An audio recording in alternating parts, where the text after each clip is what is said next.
안녕하세요. 절대값TV의 명품 PD 한PD입니다. 자, 제가 오늘 아침에 4기 김포 신도시 컴팩트 시티의 어떤 파급 효과, 자, 그런 내용을 방송을 해드렸어요. 방송을 했는데 하다 보니까 조금 얘기가 좀 덜 된 부분이 있어요. 그것도 좀 핵심적인 내용이 좀 빠진 것 같아서 한 번 더 촬영을 했어요. 왜 그러냐면, 이제 지도를 보고 이야기를 해야 되는데, PPT를 보고 얘기하다 보니까, 좀 준비된 얘기 위주로 얘기하다 보니까 얘기가 빠진 것 같아요. 오늘, 자, 이번 시간에는 실질적인 이야기들을 좀 해볼게요. 전체적으로 어느 지역에 문제가 있고, 이 도시가 주는 파급 효과, 그런 것들 위주로 이야기를 해볼게요. 전에도 얘기했지만, 이번에 나올 차례는 이제 이 김포 신도시 쪽에 신도시가 만들어질 차례였어요. 순서가 그렇게 됐었어요. 예전에도 이 지역에 하나 더 들어서야 되는데 빠졌다 그랬거든요. 결국 이 신도시를 여기 건설할 수밖에 없었던 것은, 자, 바로 이제 이 지역이죠. 지도로 보시면 바로 이 지역이 송몰이라고 된 지역, 이 지역이 되는 거죠. 이 지역이 되는 거죠. 한 46,000호 정도, 그 다음에 한 751제곱미터 정도.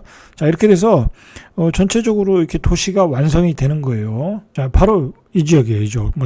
경계선은 정확히 제가 모르겠는데, 아마도 요 안에 다 들어가는 것 같아요. 그럼 여기 있는 주택도도 많이 들어가겠네요. 생각보다 논도 많고, 주택지도 많고, 공장도 많아 보여요. 자, 이 지역에 들어가는데, 이제 정부의 포인트는 뭐냐면, 이 커다란, 여기다 집어넣어서, 이 커다란 도시를 만들어서, 이 도시의 인프라를 집어넣어서 어떤 기반시설을 확충하겠다. 정주 요건을 만들겠다라는 그런 의도예요. 그런 의도이고, 그 다음에 중요한 거는 이 주변에 지금 신도시 계획들이 굉장히 많아요. 여기 지금 검단이 들어오고, 이쪽에. 자, 이쪽 지금 검단이 한참 들어오고 있죠. 검단 들어오고, 이쪽도 검단이고. 자, 그리고 또 이제 계양 신도시도 들어오고, 대장지구도 들어오고. 자, 그러니까 이 전체적으로 이쪽 동네가 굉장히 인구 밀도가 높아지고, 주거지가 많아지게 되는 거예요. 근데 중요한 거는 뭐냐면, 이쪽 지역은 좋은 일자리들, 일자리라는 게 어떤 경부축과 어떤 판교, 이쪽 서남 쪽, 이런 축보다는 어떤 일자리들이 그렇게 많지는 않아요. 여기는 이렇게 공단도 많잖아요. 근데 이쪽은 특별히 공단이라는 것도 없고, 인천 쪽에 공단이 있는 것 빼고는 없어요. 일자리가 없어요. 자, 그러니까 미드타운으로 전락할 수밖에 없다라는 게 문제이고, 두 번째로는 문제가 뭐냐면, 그러면 여기 이 지역 기존의 김포 신도시, 그 다음에 김포2, 그 다음에 이제 앞쪽으로 이게 지금 계속 도시개발 형식으로 많은 아파트들이 들어섰잖아요. 들어서고 있어요, 지금. 고천지구인가요? 여기 보시면. 풍무동에도 계속 들어오고 있고, 그 다음에 바로 여기 이제 현대 힐스테이트, 이런 고천지구도 많이 들어서고 있고, 이제 앞으로 이제 지하철이 5호선이 계획된다면 그 5호선 라인에 또 도시개발 형식으로 또 개발이 되겠죠. 그러니까 앞으로 계속 주택들이 들어설 여지들이 많아요. 지하철이 들어오니까 당연히 건설사에서 도시개발 형식으로서 많은 아파트를 때려 짓겠죠. 이런 빈 땅들이 다 그런 지역 아니에요. 그러니까 앞으로 이 지역 빈 땅들도 많고, 인프라는 좋아지고, 많은 아파트들이 공급이 될 것이라는 거죠. 자, 그런 효과를 정부에서 노렸는지는 모르겠어요. 그렇게 해서 개발을 촉진하는 거거든요. 효과라는 게 뭐예요? 인프라를 만들어주면, 나머지 땅들 LH에서 수용해서 하는 방식도 있고, 건설회사가 도시개발, 지주들을 모아서 도시개발 형식으로 하는 방식도 있고, 토지를 매입해서 하는 방식도 있는데, 인프라가 깔리게 되면, 지하철이라든지 GTX까지는 모르겠는데, 지하철이 분명히 이제 5호선은 굉장히 빠르게 추진될 가능성이 많거든요.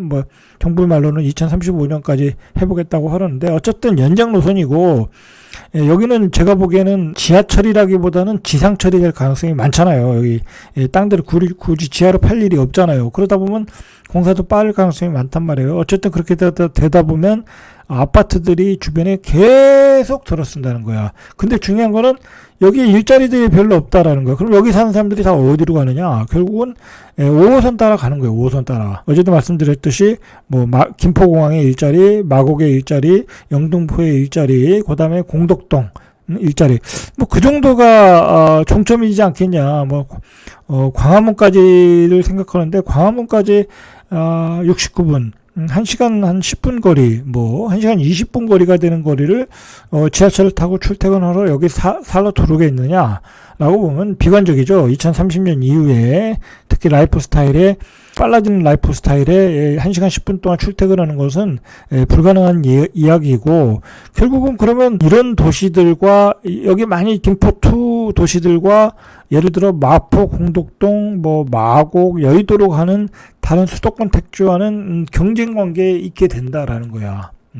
자, 그리고 중요한 얘기인데, 정부가 여기다 5호선을 깔아준다는 얘기는 아주 굉장히 정부 입장에서는 잘한 것 같아요. 왜냐면 여기에 이제 빈 땅들이 많은데 여기다가 계속 자체적으로 민간 공급이 가능하게끔 만들겠다라는 정부의 어떤 숨은 뜻이거든요. 그러면 정부 입장에서는 공공이 해결하지 못하는 걸 민간이 공급해 준다고 하면 앞으로 장기적으로는 주택이 공급이 모자라지 않는다라는 거야. 자, 그런 점에서 이번에 정부의 신도시 발표는 굉장히 시기적절하고 타이밍이 좋았다. 특히 이제 규제 완화를 발표하고 또 시장의 심리가 뜨거워질 수도 있으니까 그걸 잠재우기 위해서 바로 발표한 거거든요. 이 정부는 이런 걸 참 잘하는 거예요. 앞으로도 이제 다음번에도 뭐 서울 규제 풀 때는 더 큰 공급 물량이 쏟아져 나오겠죠.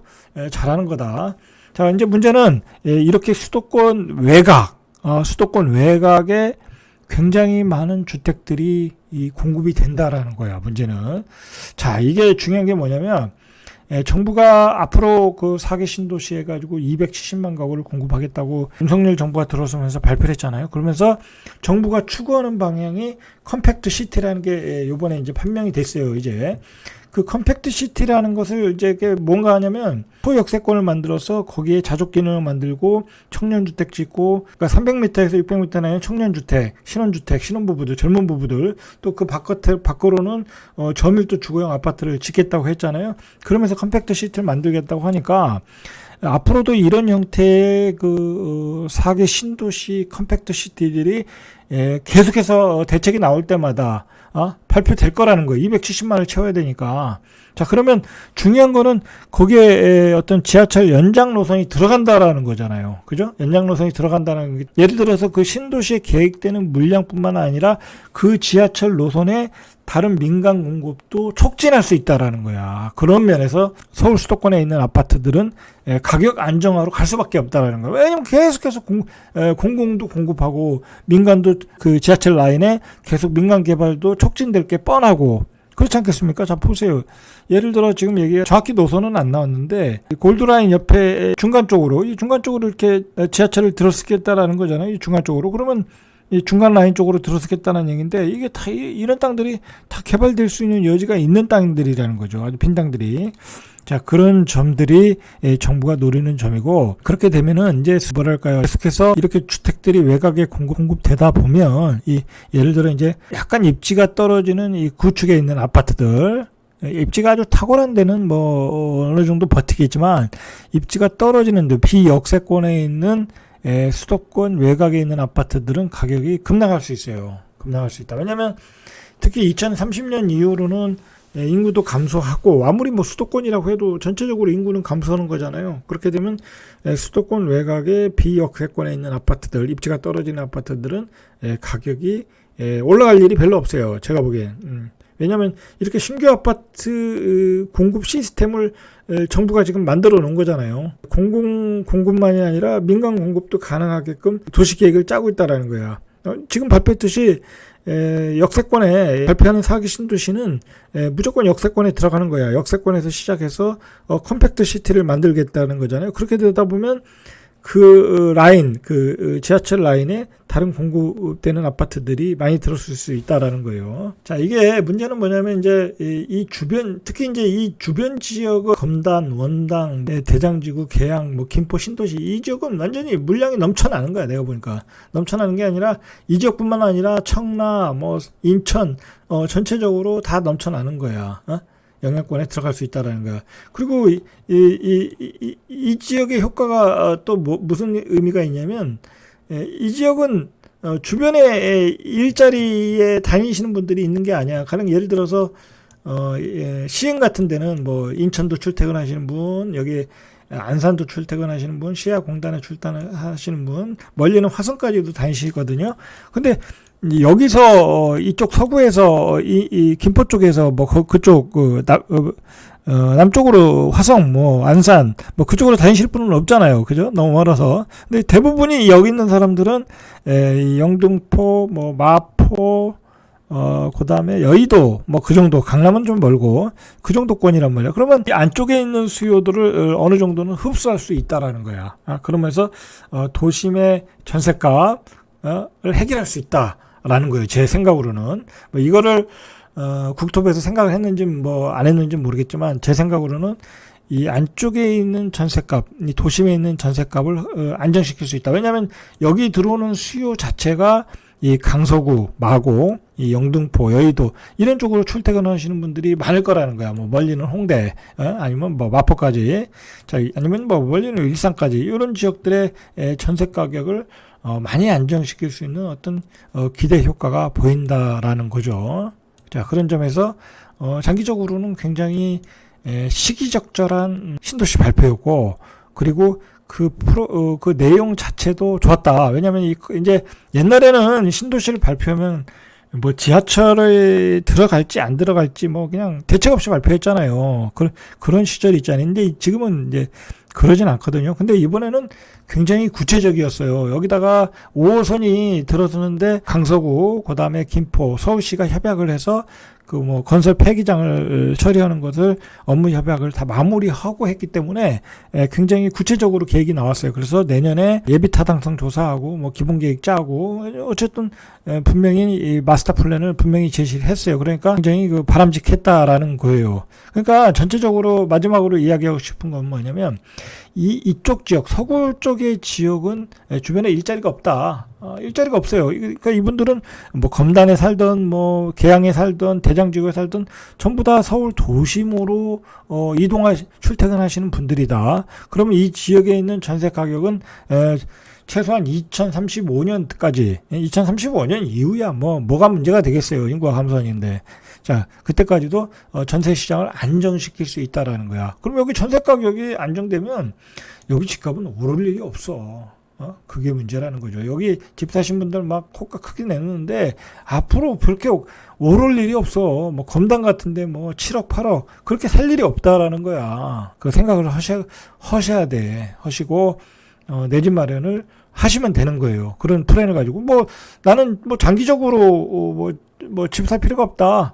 자, 그러면 전세값 싸니까 전세 사셔도 돼요. 그리고 장기적으로 뭐 나는 이 안쪽에서 나중에 은퇴하고 살겠다. 그러면 뭐 이런데 나중에 분양 받으시면 되는 거고, 앞으로 분양 받을 기회가 무궁무진해. 앞으로 이 지역들은 다 이제 지하철 들어서면 다 아파트로 개발되는 거야. 그러니까 얼마나 공급 물량이 많냐고.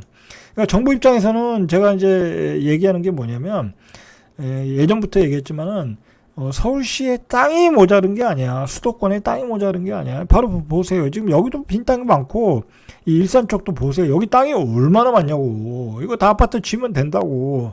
그러면 여기다 아파트만 지으면 안 되겠죠? 그 광역 전철망, 뭐 지하철을 넣어야 되겠잖아요. 넣으면 되잖아요. 자, 정부가 의도하는 건 바로 그런 거야. 이런 기존 신도시 옆에다가 컴팩트 시티를 놓고 지하철을 놓고 그 주변을 개발해서 전체가 규모의 경제를 만들고, 그럼 전체적으로 이 주변에 있는 기존의 김포 신도시도 굉장히 정주 여건이 좋아지잖아요. 예를 들어서 여기다 집어넣는다고 하면 일산도 좋아지잖아요. 그런 식으로 정부가 개발을 하고 있다. 아주 정부가 그 도시 개발을 짜는 그 빅픽처가 굉장히 좋다. 저는 그렇게 생각을 해요.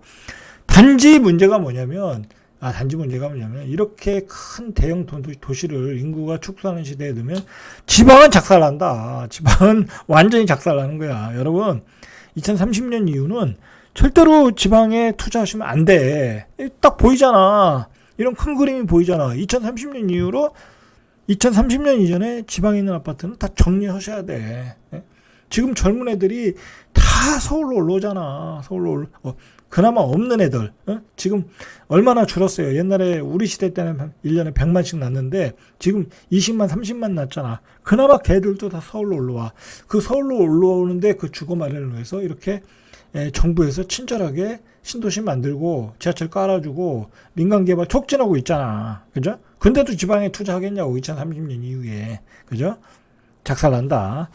자, 어쨌든 정부가 계획하고 있는 것을 큰 그림을 여러분들한테 알려주셨어요. 여러분들이 알아서 판단하시면 돼요. 이상 절대값 TV의 명품 PD 한 PD였습니다.